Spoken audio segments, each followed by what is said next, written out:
Bonjour tout le monde.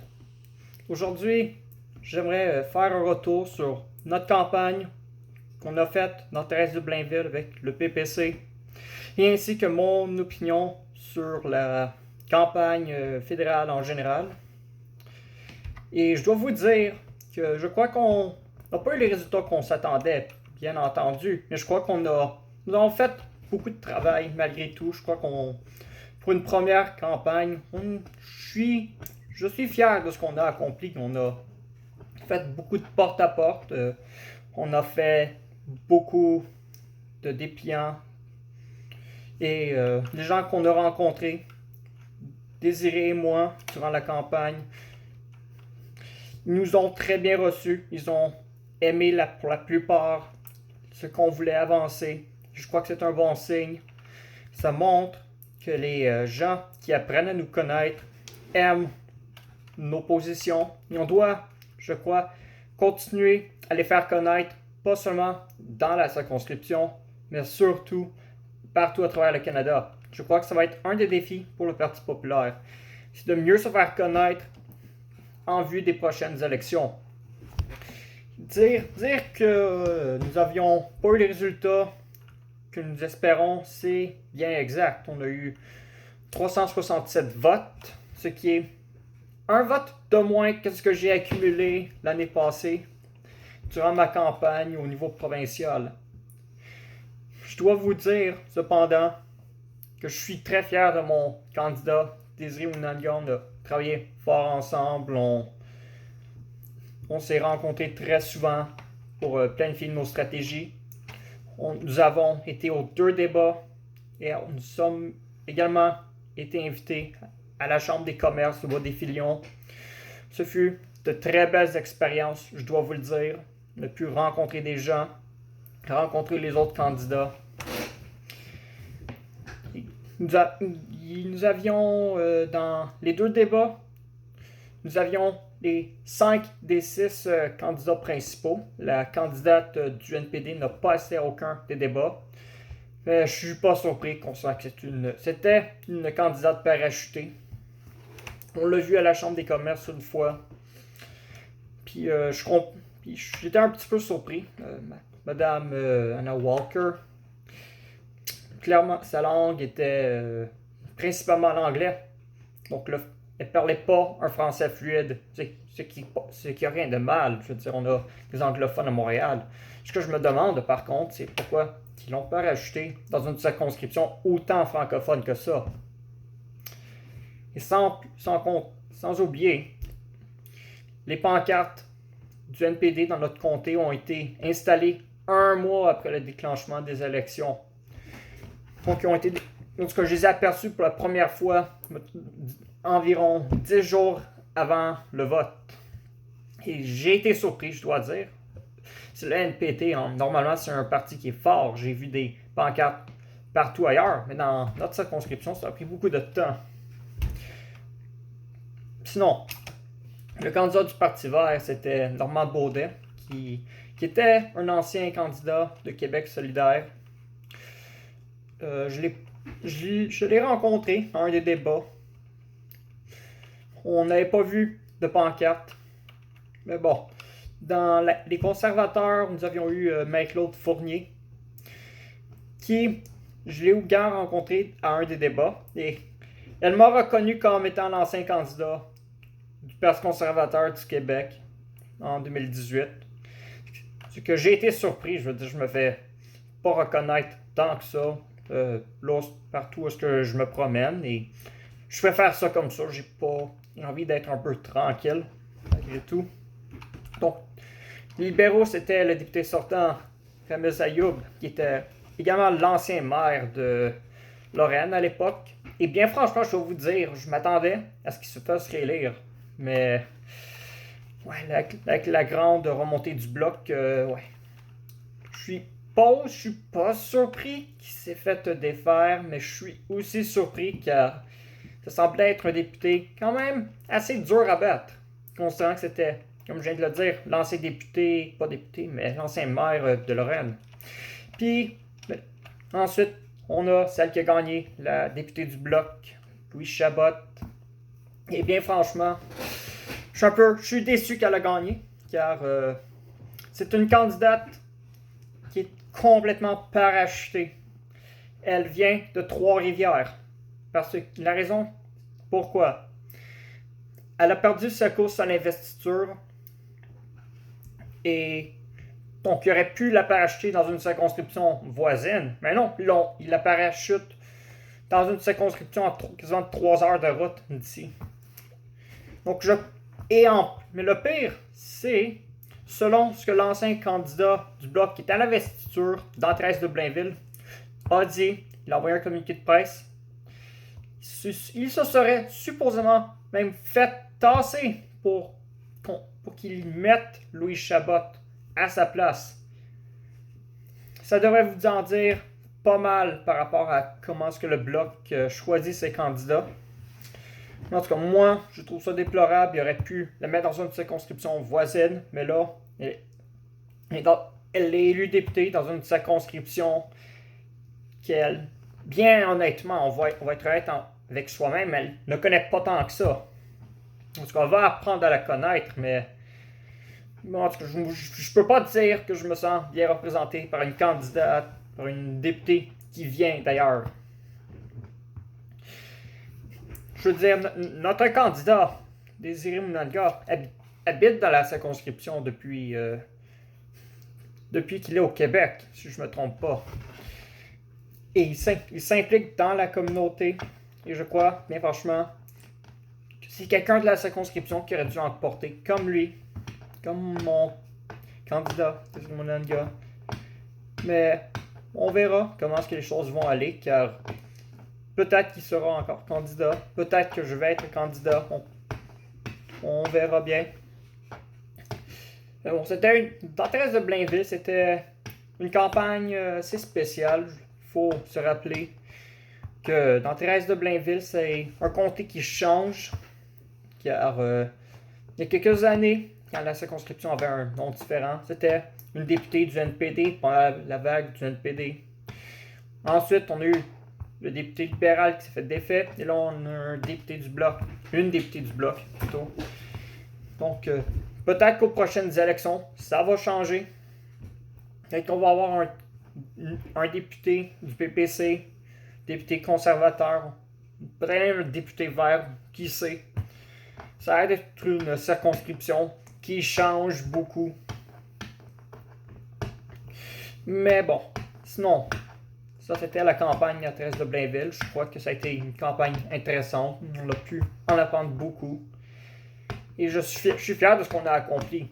Et je vais continuer à rester impliqué comme le président de l'association du Parti populaire dans Thérèse de Blainville.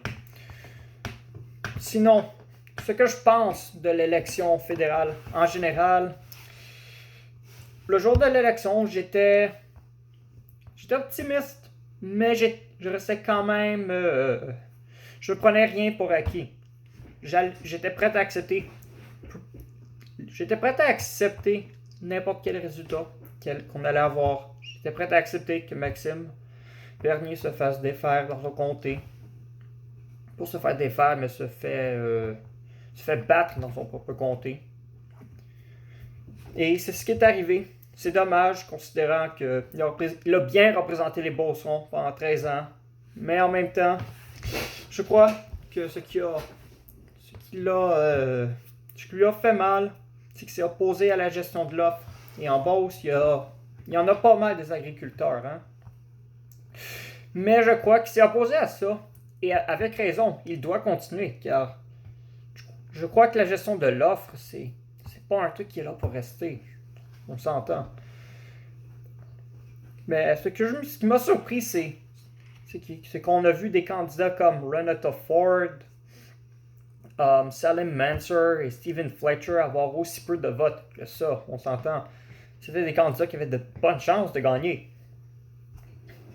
Mais je crois que le problème est qu'on n'est pas le parti le plus connu encore. On a été au débat, mais on a encore beaucoup de pain sur la planche. Et comme j'ai dit tantôt, on doit continuer à se faire connaître comme parti, comme l'alternative de droite, l'alternative sensée, une alternative populiste, une alternative qui veut moins de gouvernement, moins d'impôts.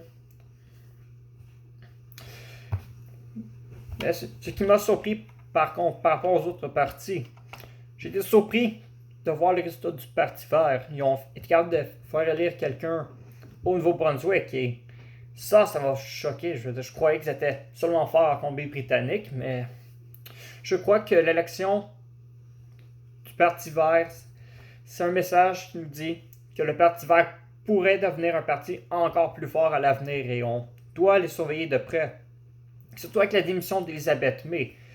Ce qui m'a vraiment choqué, je veux dire, alors, je sais avec elle qui ont été capables de se faire représenter à l'Assemblée nationale. Donc, le changement de chef, ça pourrait être, à mon avis, soit une bonne chose ou une mauvaise chose. S'ils prennent un nouveau chef qui va être charismatique et qui a bien représenté le mouvement vert, eh bien, il risque de continuer à grossir, mais s'ils prennent quelqu'un qui n'est pas charismatique ou que les supporters n'aiment pas, un peu comme Jagmeet Singh avec le NPD, le parti a perdu des sièges durant la dernière élection, si je ne me trompe pas. Ça pourrait mal tourner pour le Parti vert. Mais bon. Avec le bloc, je ne m'attendais pas à ce qu'on ait une remontée aussi grosse que ça. Mais en même temps, François Blanchet, il a profité de la popularité de la CAQ pour se faire élire, même si celui-ci n'est pas un fan de la CAQ. Il était député du PQ à l'époque. Il est encore péquiste. Vous avez vu les pancartes, là, ça disait « L'énergie propre, c'est nous, la laïcité, c'est nous ». Il utilise ce que François Legault a dit pour aller séduire les militants de la CAQ, ceux qui ont voté pour la CAQ. Et je trouve ça dommage. Je veux dire, vous vous rappelez, en 2018, François Blanchet a tweeté en faveur de Philippe Couillard en disant que Philippe Couillard a raison, que je crois que le message disait quelque chose comme que les extrémistes sont plus vers la CAQ, sont plus séduits par ce parti-là. En tout cas, je veux dire, j'aime pas non plus la CAQ, mais faut pas être. Il faut être stupide pour penser qu'il y avait raison là-dessus, je veux dire. La CAQ, n'est pas un parti de droite, numéro 1. C'est un parti qui est bien au centre.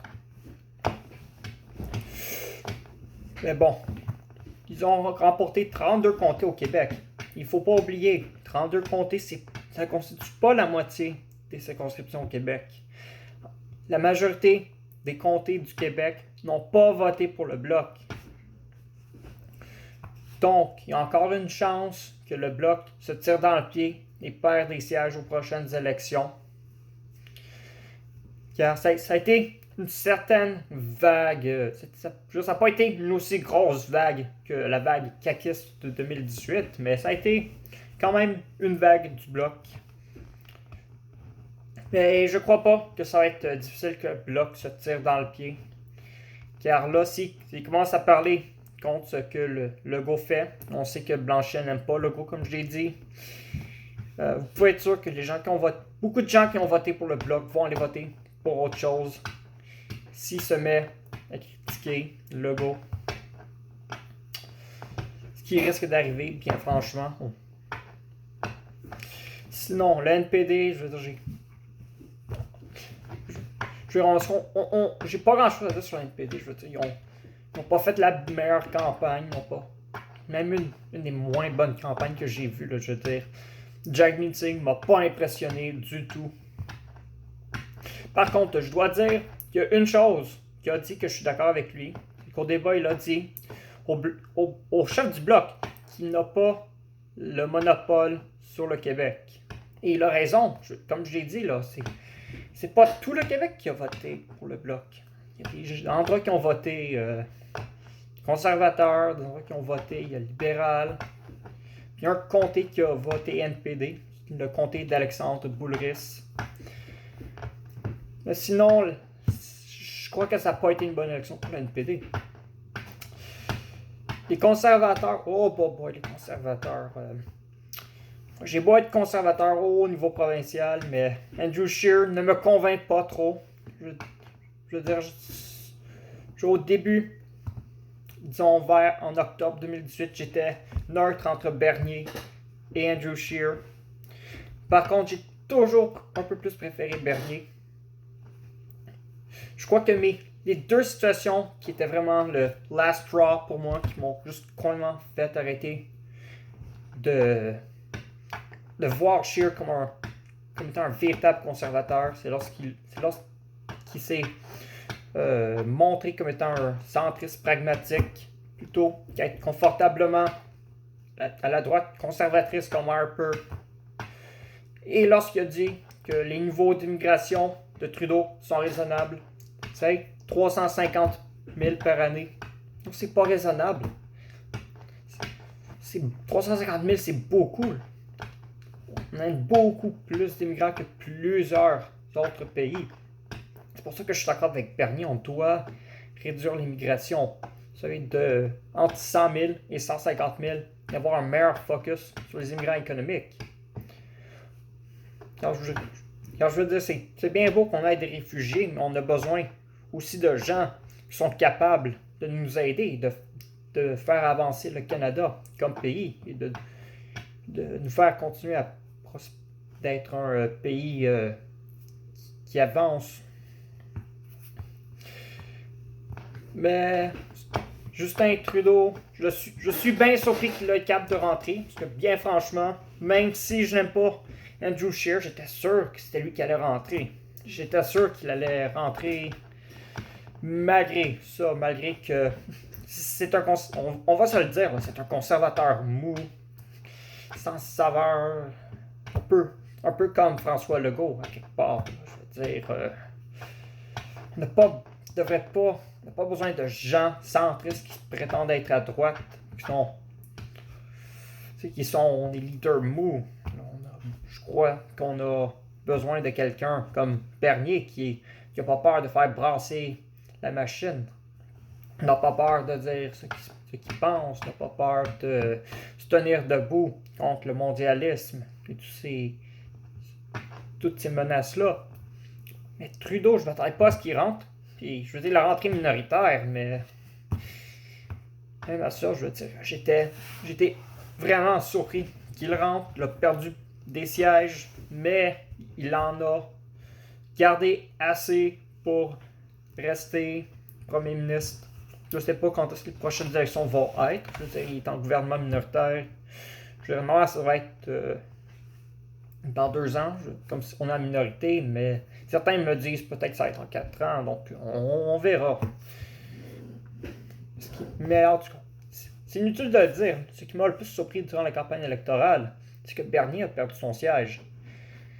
Mais je crois qu'en Beauce, les gens vont se tanner rapidement de Lehoux, car on va se le dire, Richard Lehoux, qui était par ailleurs un ancien candidat avec le Parti libéral du Québec à l'époque, ils vont voir que lui, là, c'est rien qu'un porte-parole de l'UPA, là.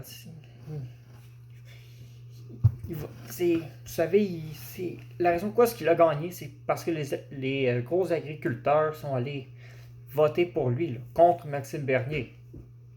Si n'oubliez pas, là, Maxime Bernier est arrivé en 2e, et c'est pas une mauvaise chose. Ça montre qu'il y a encore beaucoup de gens qui souhaitent voter pour Maxime Bernier. Mais encore là, comme ils l'ont fait dans plusieurs comtés, les gens ont été votés stratégiques plutôt que voter PPC. Et voyez-vous, ça n'a pas fonctionné. De voter conservateur pour se débarrasser de Trudeau, ça n'a servi à rien. C'est pour ça que je dis aux gens, votez pour vos convictions.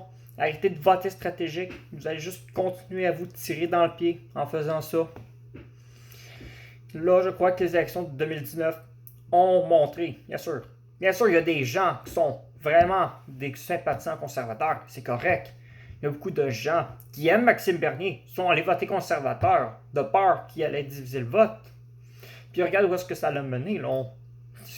Est-ce qu'on s'est débarrassé de Trudeau? Ben non, il est encore premier ministre. C'est pour ça qu'aux prochaines élections, qu'on arrête de voter stratégiquement. Le vote stratégique, ça ne marche pas. Ce qui marche, c'est le vote par conviction. Si on continue à voter stratégique, on va toujours finir par avoir des résultats qui vont plaire à personne. Mais bon, qu'est-ce que le Parti populaire du Canada doit faire pour s'améliorer? À mon avis, comme je l'ai dit, on doit mieux se faire connaître. Mais aussi, le Parti populaire est un parti qui veut faire promotion d'un plus petit gouvernement, plus de liberté individuelle, la liberté d'expression. Et vous savez, j'ai parlé à beaucoup de personnes et beaucoup d'entre eux sont tannés du gros gouvernement. Ils sont tannés que le gouvernement intervienne dans tout. Ils sont tannés du gros gouvernement, comme on dit. Et je crois qu'on devrait, aux prochaines élections, mieux faire promotion du fait qu'on souhaite amener un plus petit gouvernement au Canada et de laisser les citoyens du Canada mieux respirer par rapport à ça, avoir le gouvernement moins dans leurs jambes. Il faut faire bonne promotion de ça aux prochaines élections. Car écoute, là, quel autre parti propose de réduire la taille de l'État? Certainement pas Trudeau. Andrew Scheer en tout cas, ne semble pas pour moi d'avoir fait promotion de la réduction de l'État. L'NPD, le Parti vert, on augmente la taille de l'État. Le Bloc, je veux dire, ils vont pas réduire la taille de l'État. De toute façon, ils ne seront jamais élus. Ils ne seront jamais élus comme premier ministre. À moins que le vote soit tellement divisé qu'ils gagnent toutes les circonscriptions. Mais toutes les circonscriptions du Québec, puis que le vote soit tant divisé partout à travers le Canada, qu'ils finissent par avoir le plus de sièges, mais c'est un scénario qui est tellement improbable que ça n'arrivera jamais. Donc ouais, c'est ça. Si on veut attirer plus de votes, qu'on fasse mieux promotion de ce message de plus petit gouvernement. Un autre truc que je crois qu'on devrait améliorer, c'est le message de la gestion de l'offre. On est contre ça, mais c'est bien. Mais je crois qu'on devrait être capable. Parce que les fermiers, les agriculteurs ont peur du changement. C'est en grosse partie quoi qu'ils sont allés voter pour le ou en Beauce. Je crois qu'on est mieux capable de mieux expliquer notre message sur juste rassurer les agriculteurs sur comment ils vont être capables de mieux se débrouiller sans gestion de l'offre. Ça va les avantager. Comment ça qu'on va remplacer la gestion de l'offre et comment ça va les avantager. Je crois qu'on devrait mieux expliquer ça pour mieux rassurer nos agriculteurs et que ça les attire à voter pour nous. Sinon, c'est une autre chose que je voulais te parler. Je crois que ça fait pas mal le tour. En conclusion, je suis un peu déçu. Je suis déçu, mais je suis aussi fier du résultat. On a été chercher presque 300 000 votes à notre première élection. Et vous savez, c'est rare qu'un parti obtienne autant de votes que ça à leur première élection. Cependant, moi, ce que j'ai regardé, tu vas pas avoir un chef de parti qui est bien connu. C'est rare que tu vas te faire élire ta première élection. Regardez le parti réformiste de Preston Manning. Preston Manning, il était bien connu, son père. C'était un ancien premier ministre de l'Alberta. Et il l'a été longtemps également. Mais il ne s'est pas fait élire à sa première élection. Maxime Bernier a été député pendant 13 ans. Et son père aussi était député longtemps en Beauce. On n'a pas pu se faire élire à notre première élection. Donc probablement, je ne sais pas ce qui va se passer dans les prochaines élections. Peut-être qu'on fera réélire personne, peut-être qu'on va faire élire Maxime ou on va faire élire quelques députés, mais peut-être que l'histoire va se répéter à l'avenir. Ça dépend de comment ce que les autres partis font et de comment ce qu'on gère nos choses au Parti populaire. En tout cas, je nous souhaite du succès à l'avenir. Et je vais continuer à travailler avec le Parti populaire. Peut-être même peut-être même dans le futur être un futur candidat. Je le souhaite. Et je vous remercie d'avoir écouté ma vidéo sur mon analyse de l'élection fédérale et passez une bonne fin de journée.